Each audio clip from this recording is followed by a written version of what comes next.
So today we're making a brand new tier list, ranking every meta unit in Anime Expeditions, and their best trait and best equipment, as of the Villain 0.5 update.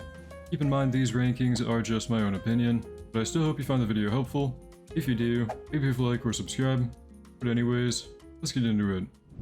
Okay, hello guys. So we're making a tier list for update 0.5. We're going to be ranking all the new units and also talking about their best traits and their best equipment. I do want to apologize before we get started for being tired in this video. Okay, I'm not too tired to make a tier list, but I am kind of too tired to explain things in as much detail as I would like to. But first up, we're going to start off by making some changes to the list we have here, the list from my last tier list video. Because that was made in Early Access Plus, there have been a couple epiphanies I've made about the meta since then. So for meta DPS, I'm going to move Kenpachi above Megami. I do think Kenpachi does more DPS overall. Frieren is going above Gowther. Definitely underrated her DPS. She does a lot with her follow-up attacks, so she's pretty crazy. And then Yuta, we're going to move below Gowther, because he doesn't do the best DPS actually. Turns out a lot of his damage is coming from like follow-up attacking off of other units' damage, which is kind of something I've talked about in other videos before. But Yuta kind of feels like more of a support in a way because he follow-up attacks off of other units' damage next to him. So I am also going to add Yuta into the buff support category. And I do think if you use him properly, he can actually buff you more than the magic buffer and Himmel, just to one specific unit. So, and then for the good DPS tier, I'm going to move Doflamingo. I think this guy's actually really underrated. Probably is the top of good DPS tier. I definitely underranked him before. You do have to kind of use like a proper team to get the full value out of his like follow-up attacks or whatever, but he is actually really good for DPS, especially now because I think he's bugged, so kind of hard to tell where exactly to rank him, but he is pretty strong. Just going here for now. And then for the stall support category, I'm going to move Puppet. Definitely underrated this unit. He's way better for stalling than a lot of these guys right here. And then Megami is definitely better than Kenpachi for stalling with his rewind ability. And I think that's all for the changes to my previous tier list. These are kind of like realizations I had for the current meta. Of course, I do make mistakes and I do kind of misrank stuff sometimes, so I do apologize. But this should look a little bit more accurate now. Now we're going to get into the brand new 0.5 units, which they're all actually pretty simple. Design-wise, these guys are not very complicated, so they should be pretty easy to kind of understand why we rank them where we do. First up, Dark Mage or Judar. I think this unit is probably the best one of the entire update we got, because he definitely has the best DPS out of all of them. His DPS is really good. Pretty much, he has two different forms that he cycles between every few attacks. I think the exact number is every 8 attacks if I remember correctly. One of his forms is a freeze form, which just kind of applies freeze onto stuff. So we'll put him into the stall categories for having freeze. That form isn't like the highlight of the character, just has freeze and does a little bit of extra damage. But his main form and his biggest DPS spike is his lightning form. Pretty much it creates like a lightning field on the track where he's going to constantly do 50% of his own damage every second. So pretty much his damage number gets turned into 50% DPS, which is kind of crazy because he's like a 4 SPA unit. So overall really good for DPS once you get him into lightning mode. And if you want to maximize his damage once he gets into lightning mode, you should put him on none targeting, because you don't want him to cycle back to the freeze mode.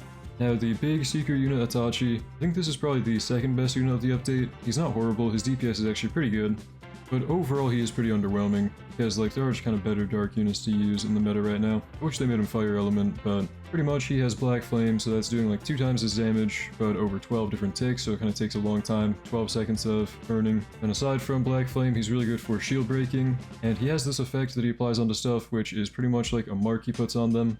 And the mark has a 12-second duration, a 10-second cooldown, but pretty much for the 12 seconds while they're marked, any damage he does to them will be reapplied once the mark expires for 50% of what was dealt. So I guess it's pretty good for like crowd control AoE damage, because you want to build up damage on enemies, make them kind of blow up in a small range around them.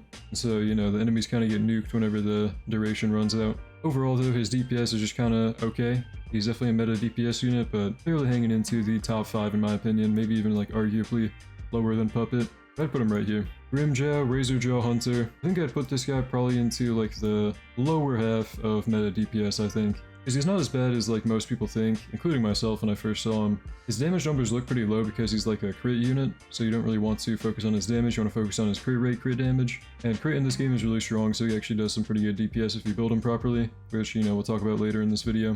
I do think we're going to go ahead and kick Choso down to the good DPS tier. Kind of forgot to do that to make room for the Grimmjow placement up here. Yeah, Grimmjow is pretty good for DPS if you build him properly for crit. Pretty much he has like a follow-up attack every 10 seconds that is going to be full AoE, hit stuff in his range. And the more enemies he hits, the more crit rate he gains, and he gains up to 30% of a crit rate buff, which just kind of makes him a crit demon. And then he does have an ability, which is kind of like the Sada ability in Bloons TD6, where she kind of runs down the track. This guy runs down the track from like the end to the start, and he just attacks constantly the whole time. And the longer he's attacking, the more he like increases his damage. So pretty much it'll do eventually like a final nuke whenever he gets to the front of the map. Overall, pretty okay. I think his nuke could be good for tournament strats, but depends on the modifiers and stuff in the future. And he is just kind of like a lower tier meta DPS character. Cursed Immortal Black Sun, this guy is probably the worst unit of the update. I don't even think it's a question, really. I mean, his DPS is fine, definitely going into good DPS, probably like around here in the good DPS tier. He actually does pretty good damage. But the problem with this guy is he is a summoner, okay? He's way too gimmicky to actually be like a real practical unit. Pretty much, he doesn't attack anything. He creates a clone of himself that walks down the track, and that clone has two different modes, which like one mode has more range and does like 50% of his damage per second, and then his other mode, when his meter fills up, has like way less range, barely any range, but then does 150% of his damage every second. Overall, he really depends on how you use him. This guy's very gimmicky because like you can place him in a certain way.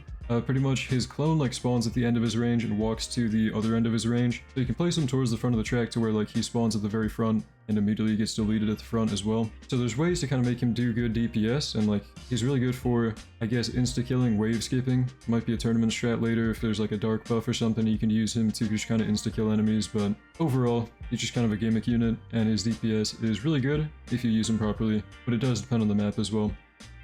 Moving on, we have the trait tier list here, and I do want to make one quick change before we get into the new units. I do want to move Doflamingo up into the Unbound category instead of the Primordial category, because I kind of realized this guy, like, as much as he can do more DPS with Primordial, I believe, because of his, like, follow-ups and everything, and a little bit more supporting value from having his, like, Cocoon passive on 3 different placements. He's kind of so expensive that, like, you want to run this guy Unbound if you're actually using him, so, I don't know, I apologize if you thought having Primordial on this guy was, like, the end-all be-all of his build. If you really want to use him to his fullest extent, you probably do want to have Unbound on him, so that's my bad. And then also a little bit of clarification for people that are confused, because I saw a lot of people were kind of questioning my Inumaki bolt placement in my last like trait tier list video.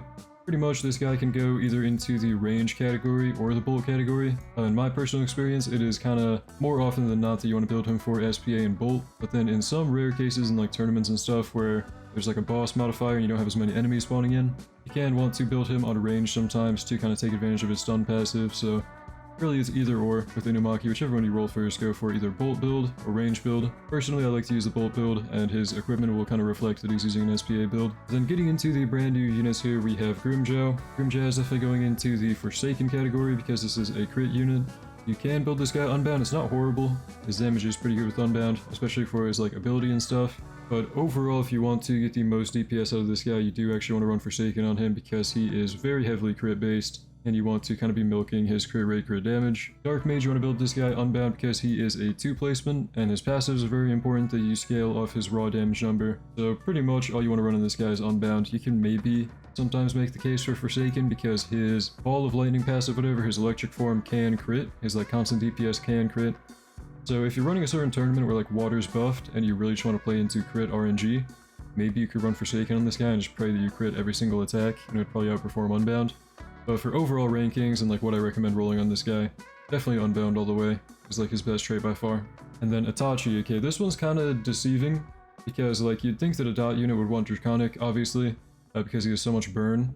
The way this guy's burn works is that you cannot actually stack multiple Itachi's burns with each other. You can only apply one stack of Black Flame onto an enemy, so you pretty much need to have Unbound on this guy, because if you run Draconic, you're not getting the dot buff on 3 different placements, you're just kind of getting the dot buff on one, because only one Black Flame will count. So even though he's a 3 placement and a dot unit, unfortunately you do kind of need to have Unbound on this guy. He's like Unbound or nothing.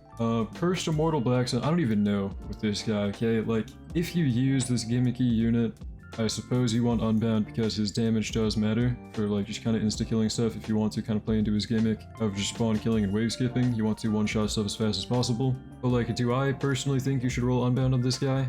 No. The final section of this tier list video is going to be the equipment tier list, so the best equipment builds to run on these new units. I do want to clarify really quickly because some people do kind of seem confused. In some tournament strats, you will run way different stuff. Like for example, on Puppet, you'll want to run Bamboo Bottle sometimes. On Shadow, you'll want to run Bamboo Bottle sometimes, and really it varies from tournament to tournament what strat you want to use and what builds you want to use, but overall, this tier list is for like your personal use in most content. Okay, what you want to build on these guys if you're going to run them into farming content and like your normal progressive stages. If you ever have questions about like what builds to run for tournaments, you can always ask me in my Discord or in the comments. But for these overall general use builds, the best builds to run. First up, Cursed Immortal. This guy, you pretty much want to build full damage on him for his aura to tick down faster. And Magic Book does work on him. He's a magic unit, and I've tested that it does work. So you can run Magic Book and 3 Swords from Hell. Razorjaw Hunter, this is mostly a crit unit, so he's probably going into the Enhanced Katana and Shinigami Sword build here with just kind of maximizing crit rate and crit damage. Dark Mage is a raw damage unit. I'd say overall, the best damage relic, and you want to run it on him, is probably Shinigami Sword. And then also because he is magic, and I have tested on stream that the Magic Book applies onto his Lightning Orb passive, you do want to run Magic Book on him as well. So Shinigami Sword and Magic Book. For Itachi, because he is a burn unit, and I've personally tested the damage over time effects cannot crit in this game. You don't want to build crit on him, so do not run Shinigami Sword or like Enhanced Katana, any crit relics like that. You're better off just running pure damage on him, so 3 Swords from Hell and Magic Book because he is magical. As for Dark Mage, if you're wondering like why he's Shinigami Sword here, he does actually benefit from the crit. I've tested it, his Lightning Orb can crit, so I think that's going to be all for this tier list video. Hopefully you guys found it helpful. Of course, it is all just my own opinion, so feel free to let me know what you think in the comments down below. And again, I do want to apologize for probably sounding pretty tired in this video, but I'm never too tired to make a tier list, so this is not going to impact my rankings, okay? Just kind of impacted my explanations. But either way, thank you to my channel members for making the video possible. You guys are the best. Thank you for watching. Hope you enjoyed. Hope to see you in the next one. Have a great day.